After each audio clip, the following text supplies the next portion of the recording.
Hello viewers, আজ আমরা জানব যে ট্রাম্পের অভিযোগ নাকচ ওবামার। টেলিফোনে আড়ি পাতার বিষয়ে বর্তমান মার্কিন প্রেসিডেন্ট ডোনাল্ড ট্রাম্পের করা অভিযোগের জবাব দিয়েছেন সাবেক প্রেসিডেন্ট বারাক ওবামা। ট্রাম্পের অভিযোগ নাকচ করেছেন ওবামা। তার পক্ষ থেকে বলা হয়েছে, এই অভিযোগ পুরোপুরি মিথ্যা। মুখপাত্র কেভিন লুইসের মাধ্যমে দেওয়া জবাবে ওবামা বলেছেন, নির্বাচনী প্রচার প্রক্রিয়ার সময় ট্রাম্পের টেলিফোনে আড়ি পাতা হয়নি।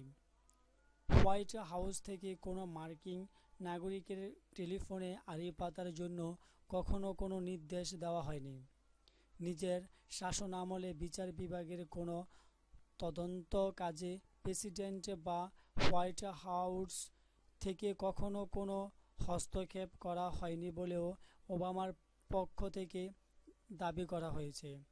গতকাল শনিবার বিকেলে ওবামার পক্ষ থেকে দেওয়া এক বিবৃতিতে বলা হয়, টেলিফোনে আড়ি পাতা নিয়ে ট্রাম্পের করা অভিযোগ নেহাতই সত্যের অপলাপ।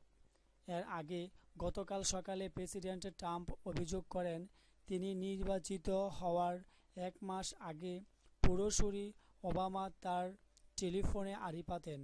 তবে এই অভিযোগের সমর্থনে কোনো তথ্য প্রমাণ তুলে ধরেননি ট্রাম্প ধারাবাহিক টুইটার পোস্টের একটিতে বলেন, ভয়ঙ্কর মাত্র আবিষ্কার করলাম, প্রেসিডেন্ট নির্বাচনে বিজয়ের কয়েকদিন আগে আমার ট্রাম্প টাওয়ারের ফোনে আড়ি পাতেন ওবামা, কিন্তু কিছুই পাওয়া যায়নি। আরেকটি টুইট বার্তায় ট্রাম্প বলেন, কতটা নিচু হলে ওবামা অত্যন্ত পবিত্র নির্বাচনী প্রক্রিয়ার সময় আমার টেলিফোনে আড়ি পাততে পারেন। এটা নিষ্কণ ওয়াটারগেট কেসের মতো ঘটনা। ওবামার বিরুদ্ধে ট্রাম্পের টেলিফোনে আড়ি পাতার অভিযোগ আনার পর খোদ রিপাবলিকান পার্টির পক্ষ থেকে বড় ধরনের প্রতিক্রিয়া দেখানো হয়েছে।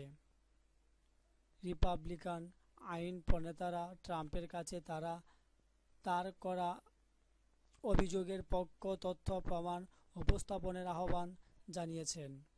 রিপাবলিকান সিনেটর লিন্ডসি গ্রাহাম বলেছেন, অভিযোগ সত্য হলে তা হবে আমেরিকার ইতিহাসে ওয়াটারগেটের পর সবচেয়ে বড় কেলেঙ্কারি। থ্যাংক ইউ বন্ধুরা, সেই আমেরিকার ট্রাম্পের সম্পর্কে জানার জন্য।